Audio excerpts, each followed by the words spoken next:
Bab 5. Penggunaan informasi akuntansi diferensial dalam perencanaan laba jangka pendek.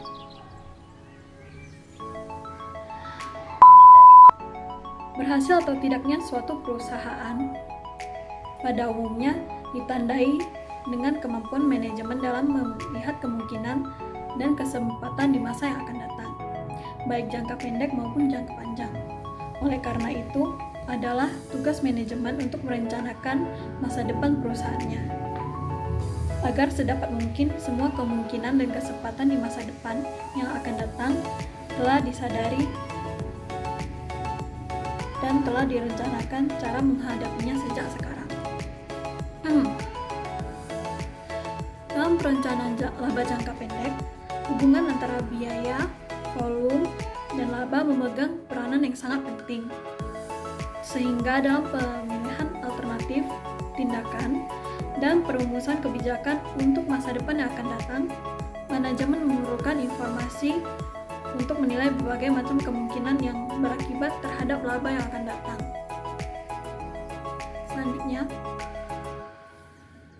bagaimana akibatnya terhadap laba jika volume penjualan berubah, jika harga jual berubah, dan jika biaya berubah?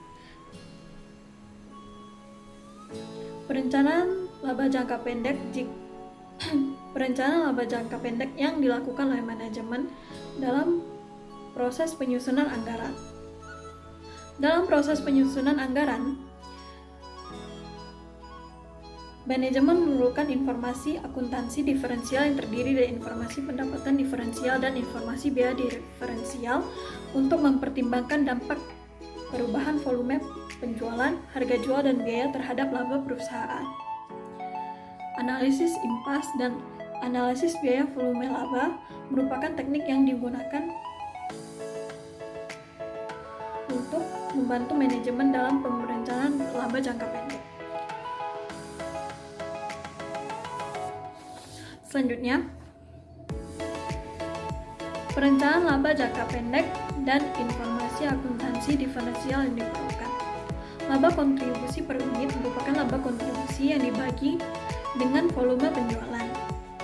Dalam perusahaan yang menghasilkan lebih dari satu macam produk, jika informasi laba kontribusi per unit ini dihubungkan dengan penggunaan sumber daya yang langka, manajemen akan memperoleh informasi kemampuan berbagai macam produk untuk menghasilkan laba.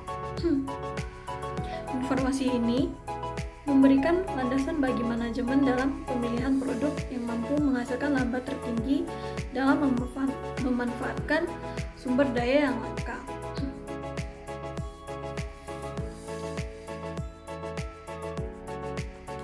Selanjutnya, dari laporan laba rugi yang disusun menurut metode variable costing, manajemen dapat memperoleh berbagai parameter. Yang pertama adalah impas atau break even. Impas merupakan informasi yang dapat digunakan oleh manajemen untuk memperoleh gambaran batas bawah pendapatan yang harus dicapai agar dalam tahun anggaran yang akan datang perusahaan tidak mengalami kerugian. Margin of safety. Semakin besar margin of safety, maka semakin besar kesempatan perusahaan untuk memperoleh laba. Sebaliknya, semakin kecil margin of safety, semakin rawan perusahaan tersebut terhadap penurunan target pendapatan penjualan. Shutdown point adalah titik penutupan usaha. Degree of operating leverage menunjukkan persentase perubahan laba bersih sebagai dampak terjadinya sekian persen perubahan pendapatan penjualan. Laba kontribusi per unit merupakan kelebihan pendapatan penjualan di atas biaya variabel. Semakin besar laba kontribusi, semakin besar kesempatan yang diperoleh oleh perusahaan untuk menutupi biaya tetap dan untuk menghasilkan laba. Impas atau break even adalah keadaan suatu usaha yang tidak memperoleh laba dan tidak menderita rugi. Atau dengan kata lain, suatu usaha dikatakan impas jika jumlah pendapatan atau revenue itu sama dengan jumlah biaya. Next, ada dua cara untuk menentukan impas: pendekatan teknik persamaan dan pendekatan grafis. Penentuan impas dengan teknik persamaan dilakukan dengan berdasarkan persamaan pendapatan sama dengan biaya ditambah laba. Sedangkan pendekatan grafis itu dilakukan dengan cara mencari titik potong antara garis pendapatan dan garis biaya dalam suatu grafik. Next, perhitungan impas dengan teknik persamaan. Laba sama dengan pendapatan dikurangi dengan biaya, maka dapat dinyatakan dalam persamaan Y sama dengan CX dikurangi BX dikurangi A. Keterangannya dapat dilihat pada slide ya. Kemudian next, rumus perhitungan impas dalam satuan produk yang dijual, yaitu impas atau dalam produk yang dijual sama dengan biaya tetap dibagi dengan harga jual per satuan dikurangi biaya variabel per satuan. Untuk perhitungan impas dalam rupiah, yaitu impas dalam rupiah sama dengan biaya tetap dibagi dengan 1 dikurangi biaya variabel per satuan per harga jual per satuan. Next, impas dalam rupiah penjualan dapat pula dihitung dengan rumus sebagai berikut. Impas sama dengan biaya tetap dibagi dengan contribution margin ratio. Contribution margin ratio didapatkan dengan laba dengan rumus laba kontribusi dibagi dengan pendapatan penjualan. Impas dalam rupiah penjualan sama dengan biaya tetap dibagi dengan 1 dikurangi biaya variabel per pendapatan penjualan. Untuk volume penjualan dapat dihitung dengan rumus biaya tetap ditambah dengan laba yang diinginkan dibagi contribution margin ratio. Next, perhitungan impas dengan pendekatan grafis yaitu dengan titik bertemu antara garis pendapatan penjualan dengan garis biaya merupakan titik impas. Untuk dapat menentukan titik impas itu harus dibuat grafik dengan sumbu dasar yang menunjukkan volume penjualan, sementara sumbu tegak itu menunjukkan biaya dan pendapatan. Next, ini adalah contoh grafik dengan pendekatan grafis. Dapat dilihat itu sumbu Y itu merupakan pendapatan dan biaya dalam juta rupiah, dan sumbu X itu sumbu datar volume penjualan. Kemudian pada keterangannya, sumbu datar atau sumbu X menunjukkan volume penjualan, sumbu tegak atau sumbu Y menunjukkan pendapatan penjualan dan biaya dalam rupiah. Karena skala sumbu Y dalam jutaan rupiah berbeda dengan skala sumbu X atau ratusan, maka pada awal penggambaran sumbu vertikal itu dilukiskan garis penyesuai semacam huruf Z. Kemudian impas terletak pada titik perpotongan garis pendapatan penjualan dengan garis biaya, itu dapat dilihat di tabel. Kemudian untuk mengetahui daerah di titik impas itu sebelah kiri, yaitu bidang di antara garis total biaya dengan garis pendapatan itu merupakan daerah rugi karena pendapatan penjualan lebih rendah dari total biaya. Sedangkan daerah di antara garis pendapatan penjualan dengan garis total biaya merupakan daerah laba karena pendapatan penjualan itu lebih tinggi dari total biaya. Untuk selanjutnya akan dijelaskan. Berikutnya, impas dalam lingkungan manufaktur maju. Karakteristik biaya produksi dalam lingkungan manufaktur maju ditandai dengan berkurangnya unsur biaya tenaga kerja langsung dan membesarnya proporsi biaya overhead pabrik.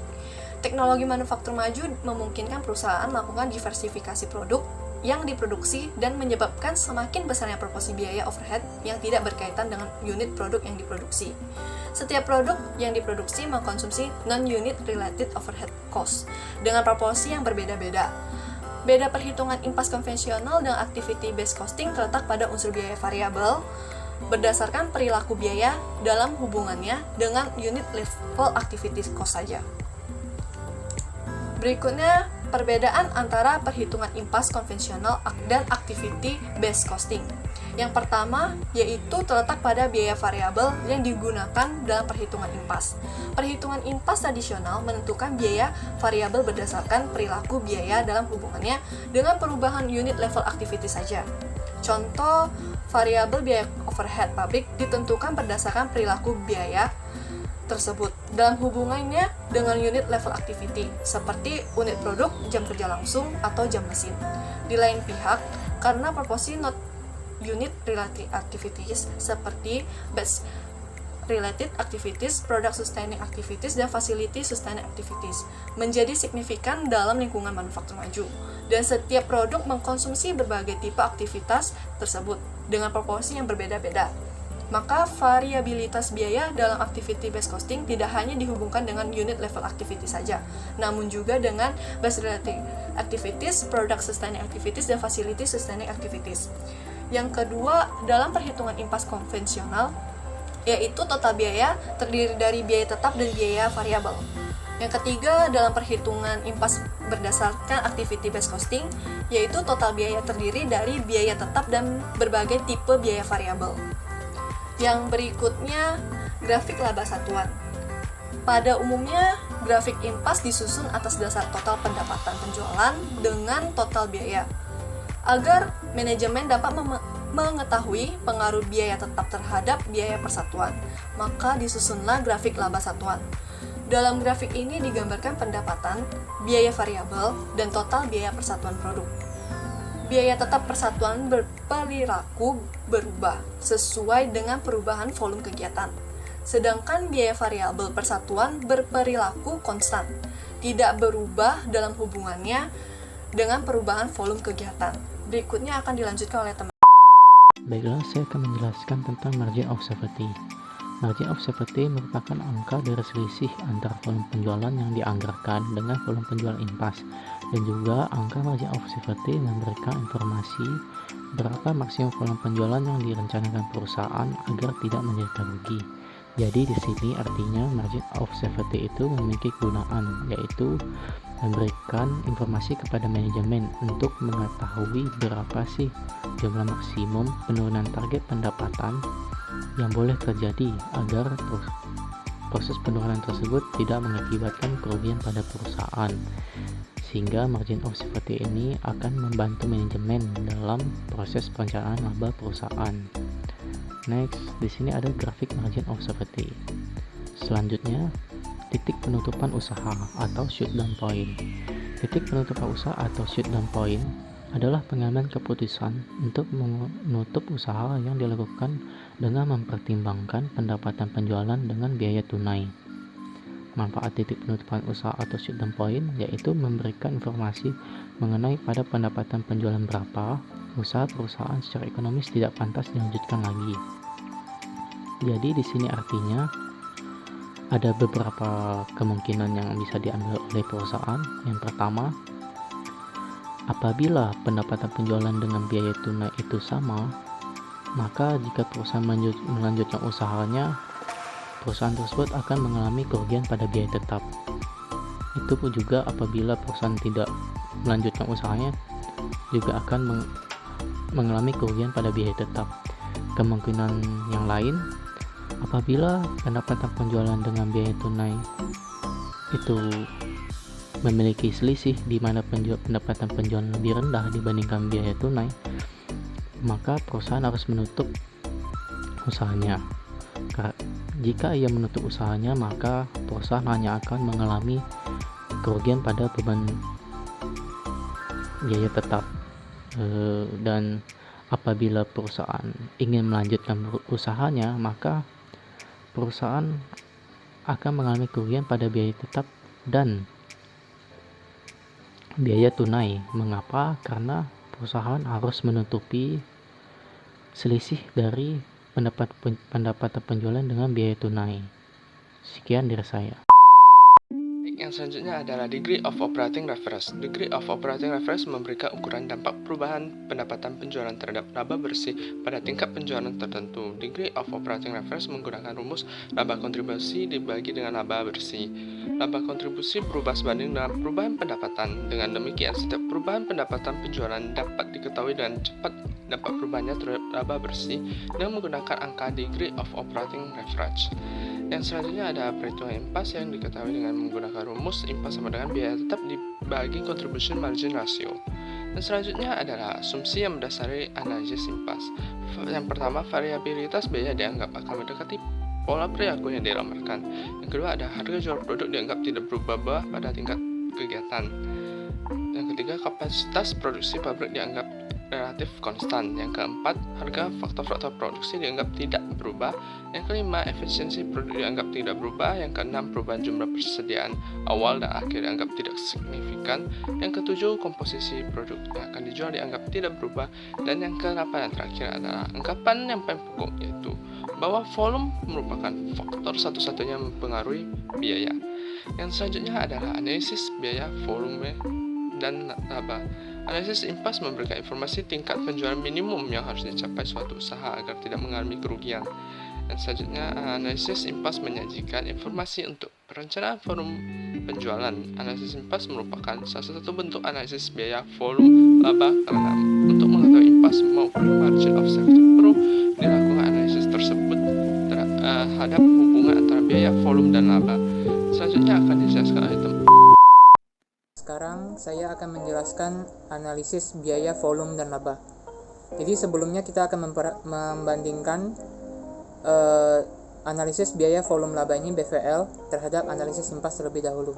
Analisis impas sendiri itu adalah analisis yang memberikan informasi mengenai penjualan minimum agar perusahaan tidak mengalami kerugian. Jadi mentoknya itu berapa. Analisis impas ini termasuk di dalam analisis biaya, volume, laba. Kenapa? Karena di dalam perhitungannya, dalam pelaksanaannya itu juga melibatkan antara faktor biaya, volume, dan laba itu sendiri. Terakhir itu bertujuan untuk mengetahui penjualan minimum yang dapat dilakukan oleh perusahaan. Seperti yang tadi, garis mentoknya, garis batas bawahnya gitu. Selanjutnya, analisis biaya, volume, dan laba. Manfaatnya apa? Memberikan informasi mengenai hubungan biaya, volume, dan laba. Jadi nanti dia akan memberikan pihak manajemen informasi atau pengaruh perubahan biaya, volume, harga terhadap laba. Oke, selanjutnya kita ke grafik analisis BVL. Nah, seperti yang di sini bisa dilihat, itu sumbu tegaknya itu menunjukkan laba dan rugi, sementara sumbu datarnya itu menunjukkan garis penjualan atau volume penjualan yang berhasil dicapai oleh perusahaan. Jadi kalau misalnya di sebelah kiri itu contohnya 34,4 penjualannya, itu masih di rugi level 50 di bawah. Sementara di titik 100 itu titik impasnya karena laba ruginya sudah di level 0 alias tidak mengalami kerugian ataupun keuntungan. Yang sebelah kanan, kalau misalnya penjualannya sudah mencapai 172, dia akan mengalami laba sebanyak 51,6 juta karena ditandai dengan garisnya sudah di atas. Selanjutnya, manfaat analisis BVL. Sebelumnya itu ada 5 faktor yang harus diperhatikan. Pertama, harga jual per persatuannya. Kedua, volume penjualan. Ketiga, komposisi produk. Keempat, biaya variabel persatuannya. Kelima, biaya tetap. Lima faktor ini bisa mempengaruhi jumlah laba yang diterima oleh perusahaan. Nah, jadi bagaimana manfaatnya terhadap manajemen perusahaan? Jadi dalam perencanaan laba, dia akan membantu manajemen dalam memperkirakan dampak perubahan setiap faktor terhadap laba. Contohnya kalau misalnya harga jualnya dinaikkan, nanti labanya bagaimana, volume penjualannya kalau dinaikkan nanti labanya bagaimana gitu ya. Nah, selanjutnya itu memperkirakan pengaruh dari setiap kegiatan atau usaha dan kondisi pasar terhadap laba. Jadi bagaimana nanti kalau misalnya kegiatan ini biayanya dikurangi, lebih efisien gitu, nanti dampak labanya gimana? Apakah itu merugikan atau menguntungkan? Kemudian nanti akan dilihat kondisi pasarnya. Apakah kondisi pasar masih berminat misalnya di produk A, atau apakah kita harus mengalihkannya ke bagian produksi untuk lebih berat di produk B gitu. Selanjutnya, bagi perusahaan dengan multi produk, khusus yang ini itu lebih fokus ke faktor ketiga ya. Jadi di sini kita akan melihat kontribusi laba dari setiap produknya. Jadi nanti dari pihak manajemen akan memutuskan komposisi produk yang terbaik untuk bisa mencapai laba optimal, atau nanti sebagai acuannya itu kontribusi margin rasionya yang paling tinggi yang mana. Oke, selanjutnya di sini ada contoh grafik perubahan faktor. Bisa dilihat seperti yang tadi ya. Dalam grafik analisis BVL, ini nanti grafiknya akan berubah, baik itu ke kiri ataupun ke kanan. Selanjutnya itu ada grafik multi product. Mungkin ini agak kurang jelas, tapi sebenarnya ini adalah gabungan dari tiga produk. Jadi misalnya produk A, itu dimulai dari titik 0 yang paling bawah, titik 500 paling bawah sampai ke titik 400.000 di tengah itu. Produk B dari 400.000 sampai 130.000. Dan sisanya itu adalah produk C. Nanti bagaimana cara menghitungnya, bagaimana cara melaksanakannya, itu akan disampaikan oleh Bapak Hengki secara langsung. Baik, sekian dari presentasi kami. Terima kasih atas perhatiannya.